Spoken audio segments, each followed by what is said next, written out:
Alors, c'est un incontournable. Le printemps est là et qui dit printemps dit grand ménage. Et qui dit grand ménage dit souvent balayeuse. Quoi qu'on la passe régulièrement chaque semaine, mais quand on fait un grand ménage, on va aller dans les raccoins.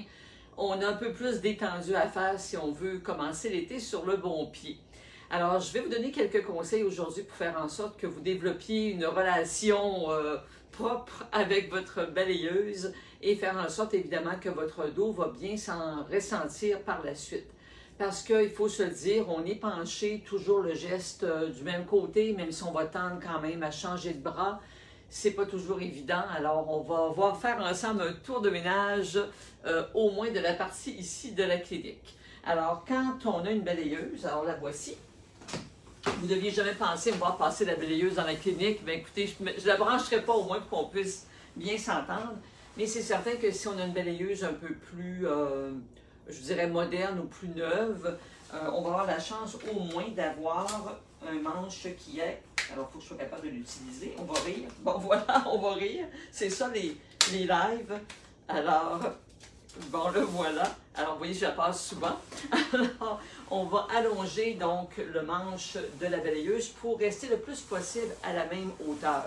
Si le manche est plus bas, alors je me risque évidemment à redéfaire mon manche de balayeuse. Bon, alors voilà, comme ça. Alors, à ce moment-là, je suis penchée.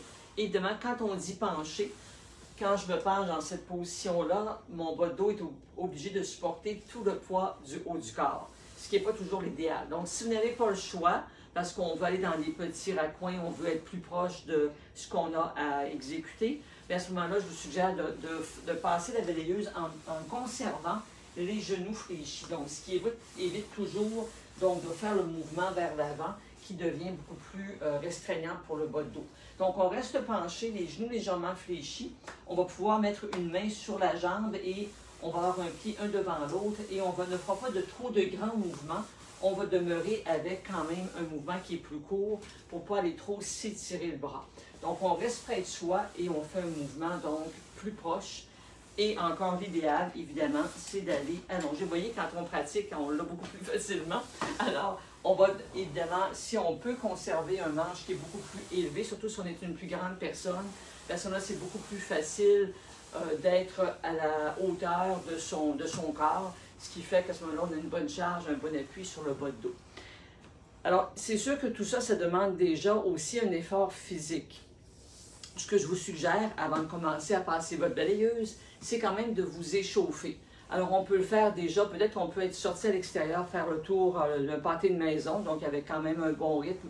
Donc, on va déjà accélérer au niveau de la pulsation cardiaque, un bon échauffement. Mais à la maison, on peut aussi aller faire quand même des positions où on fait comme si on allait s'asseoir sur une chaise sans s'asseoir, les bras devant soi. Donc, ça va déjà échauffer les muscles des jambes. Mais comme je vous disais, si vous y allez doucement et que vous conservez les jambes fléchies avec une main appuyée, on va tenter aussi de changer de bras. Donc, il y a quand même certaines surfaces où on va être assez habile avec l'autre bras. Donc, on va faire travailler les deux parties du corps. On va moins étirer le dos et le fait d'être quand même penché constamment avec une main appuyée fait en sorte que c'est déjà un effort au niveau de votre corps. Donc, en y allant doucement, ça peut être déjà votre échauffement. On ne part pas en 5e vitesse. La poussière ne se sauvera pas, alors comme ça, on peut y aller plus doucement.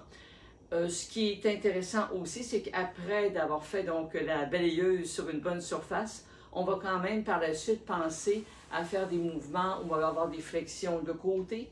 Donc, pour aller encore là, vous voyez, bien en douceur, on y va de chaque côté. On va aller chercher des mouvements de rotation et on fera aussi légèrement des flexions et en se tenant les bras vers l'arrière, légèrement des extensions. Donc, on veut travailler le corps dans tous les axes, quoique quand on fait le ménage, on sait qu'on va quand même travailler dans plusieurs mouvements, souvent qu'on ne fait pas dans son quotidien, ce qui fait qu'on peut être raqué par la suite. Donc, on ajuste la hauteur du manche du balai, pas du balai, mais de la balayeuse avec plus de facilité que ce que j'ai fait en début de la présentation. On se rapproche, on ne fait pas trop de grands mouvements, on prend le temps donc d'y aller doucement au départ parce que le corps n'est peut-être pas assez échauffé. Et c'est pas mal les recettes que j'avais à vous donner pour aujourd'hui. Allez-y doucement. Bon grand ménage, le meilleur s'en vient, les temps chauds vont faire qu'on va passer à d'autres étapes et je vous dis à bientôt pour d'autres conseils pour un ménage bien fait, bien sûr. À bientôt!